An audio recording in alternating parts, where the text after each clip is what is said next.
Hello and welcome to the Crooked Letter Sports Podcast, a show about Mississippi sports and the folks who play them. I'm Tyler Cleveland, joined as always by my co-host and dad, Rick Cleveland of Mississippi Today fame. Dad, how was your big 4th of July weekend? We had a great weekend. We spent it down in my old hometown of Hattiesburg, out at Lake Serene, relaxing. Eating. Well, eating. You were cooking. I was cooking. Eating. Yeah. It was fantastic. Yeah. I really enjoyed the weekend, Dad. You know, it never fails whenever you do a tenderloin or in this case burgers on the 4th of July. Pretty damn good. Where'd you learn to cook burgers like that? My daddy, Ace Cleveland, he was a master of the Weber grill. You have certainly inherited that, and we are all fatter and richer for it. And my, did a whole lot of cooking with your Uncle Bobby, who would have turned 71 yesterday. Whew. Man, you guys are getting up there. Yeah, we are getting up there.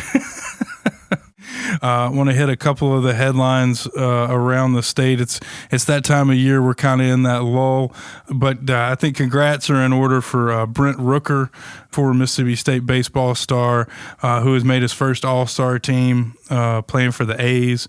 You know, he had a big year last year, but he's batting .271, on pace for nearly 40 home runs and more than 100 RBIs. So exciting for him to make that first All-Star team. Big time raw power. When he hits them out, there's a lot of no-doubters involved.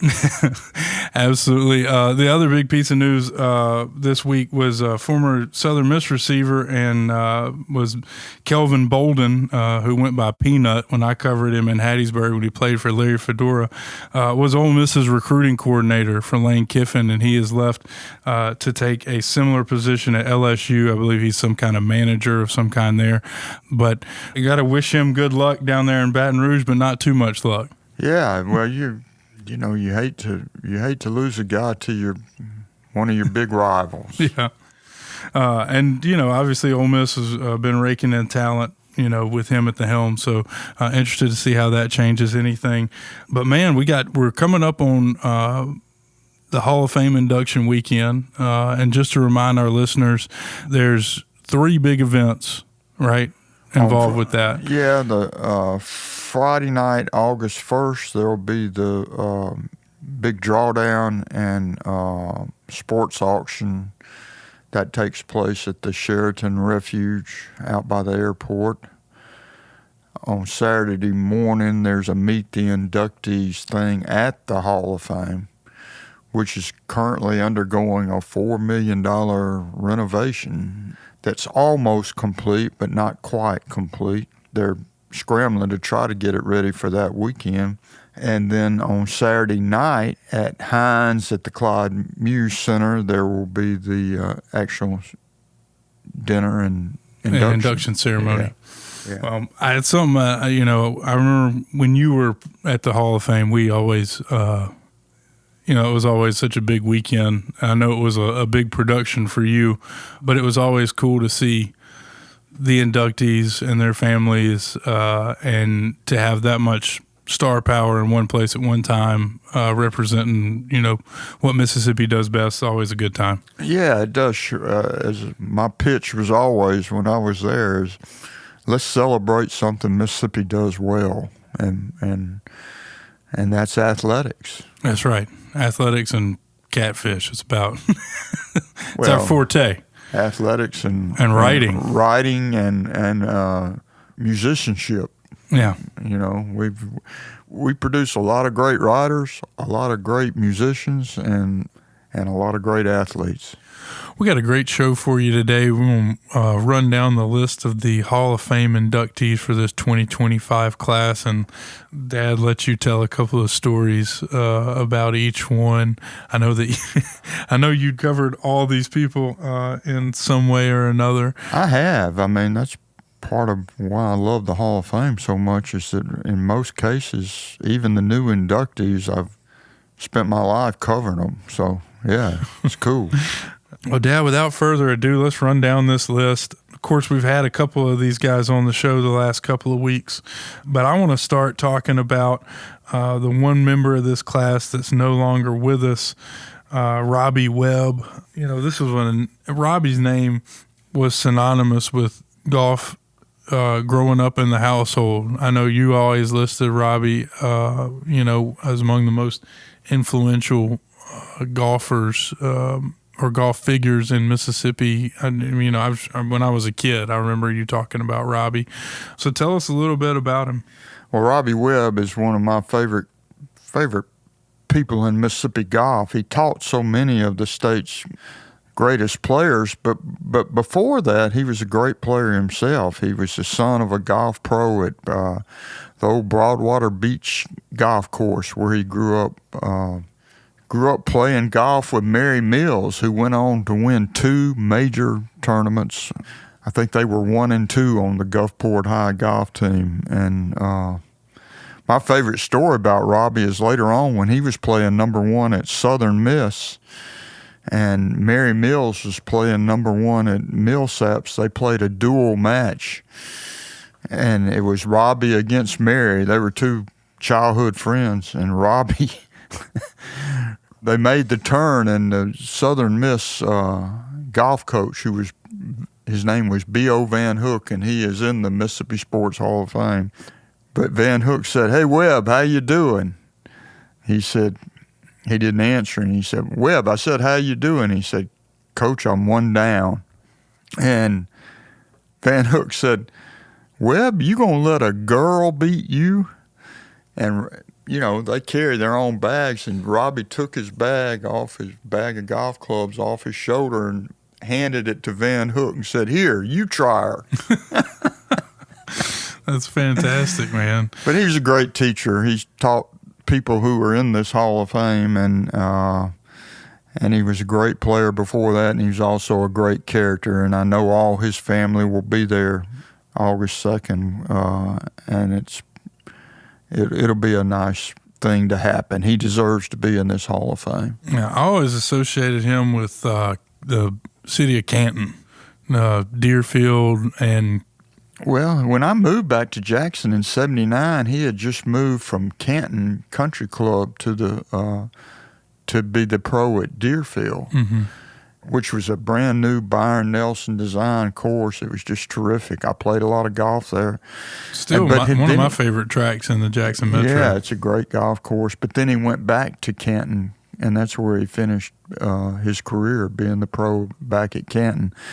Great guy, produced a lot of great golfers: Lee Brannon, Joe Ioop, Sam Dunning, Ricky Sims, you name it, a lot of the best golfers in the state. Yeah.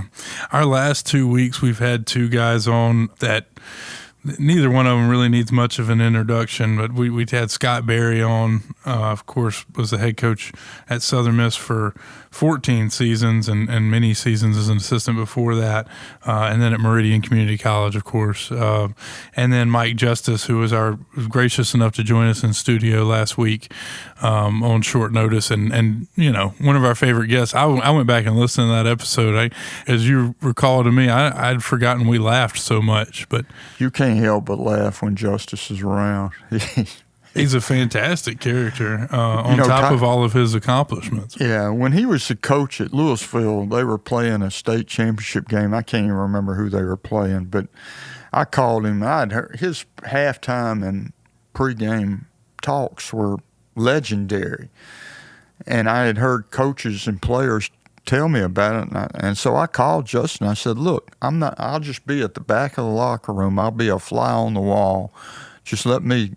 I want to hear one of these talks." He said, "Sure, I don't care." So I go in there, and he's giving this pregame talk, and I mean, those players were on the edge of their seats, and it was like a Baptist preacher. His voice would get real low, and he'd get real serious, and then he'd thunder something. And I just remember at the end, when they opened that locker room door, I wanted to go out there and hit somebody.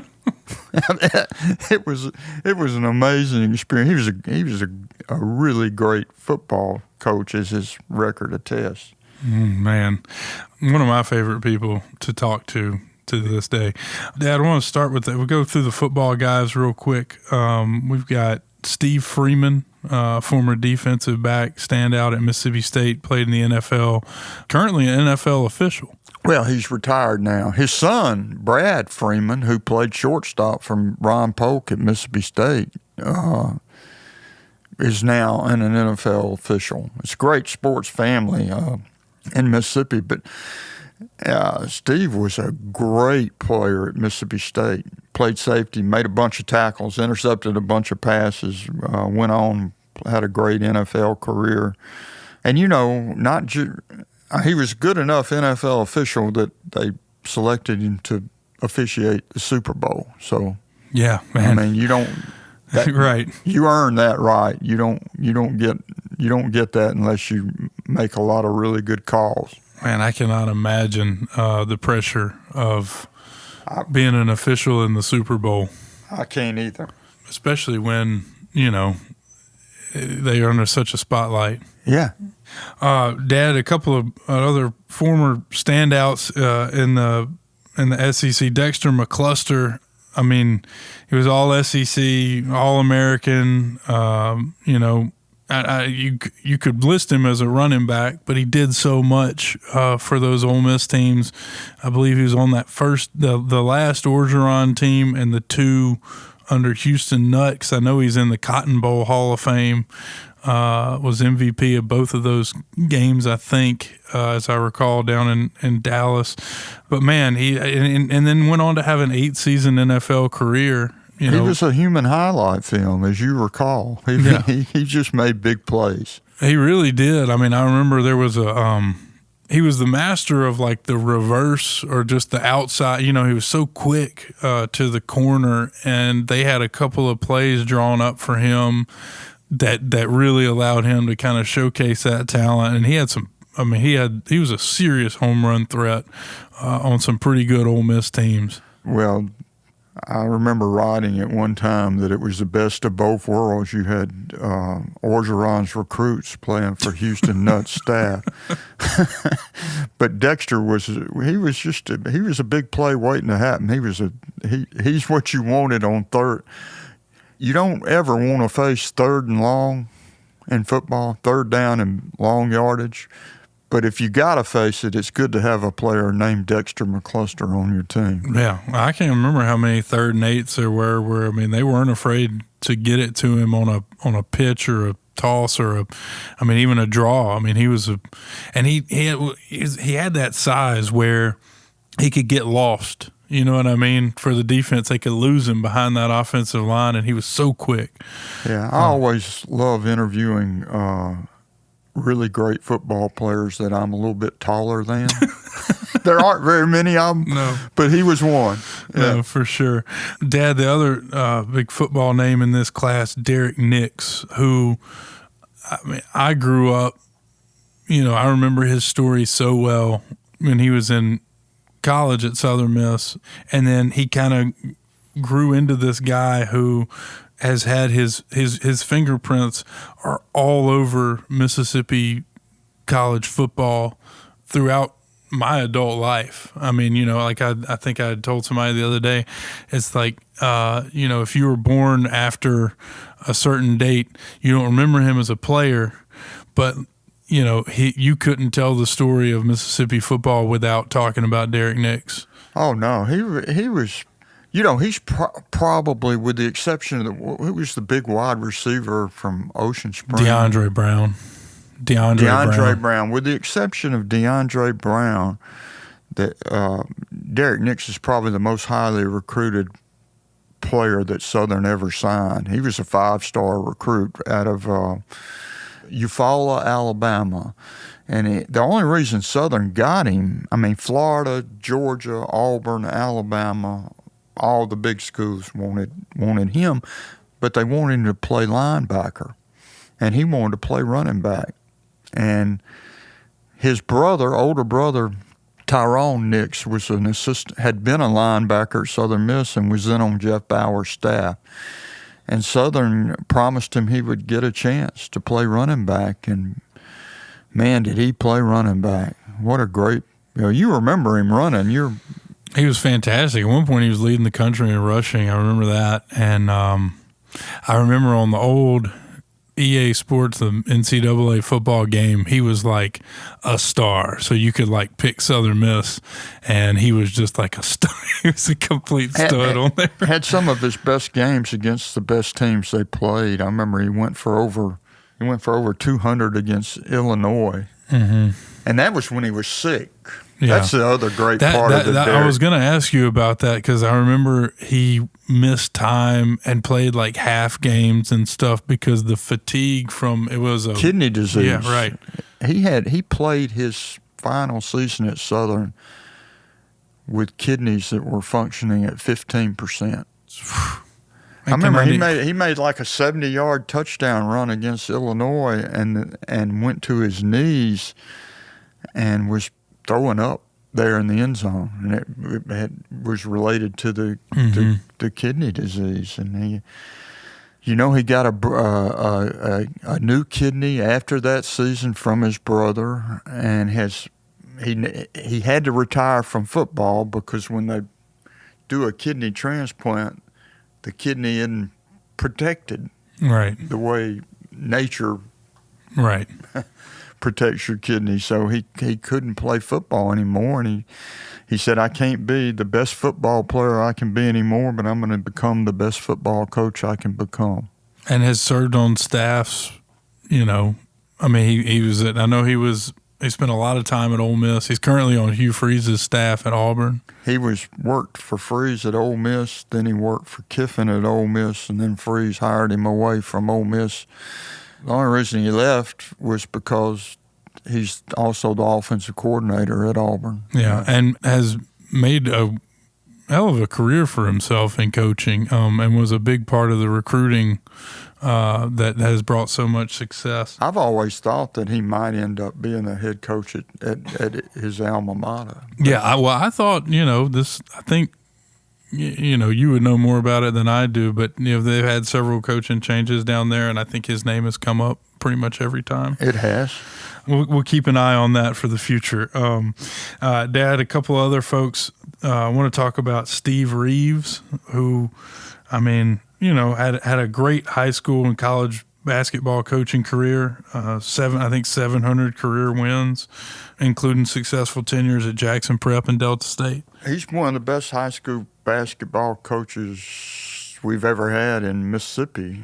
God, I think he won over 90% of his games at Prep, which is unheard of. And then he goes to Delta State, and I don't know how many times he had them in the Division II NCAA tournament, but it was a whole bunch. He's one of those coaches that he could take his guys and beat your guys, or if the tables were turned, he'd take your guys and beat his guys. I mean, that's how good he was. About when did he retire?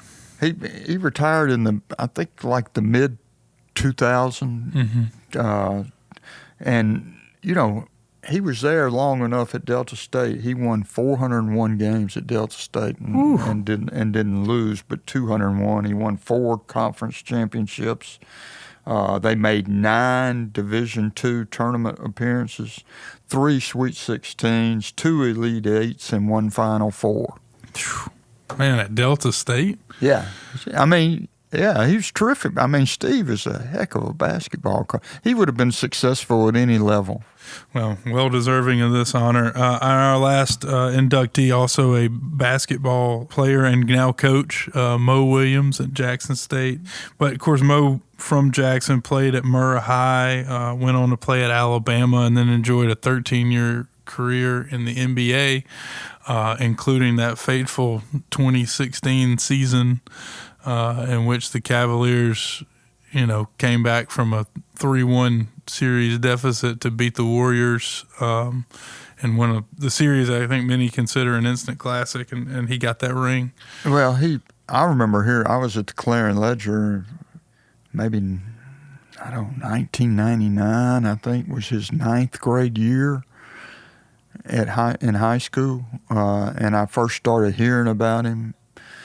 And by the end of that season, he was ranked one of the top 10 high school freshmen in the country.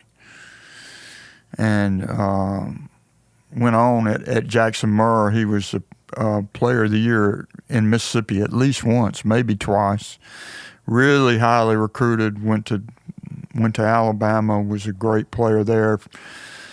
I think he stayed 2 seasons and then came out and was a early first round draft choice. Great player.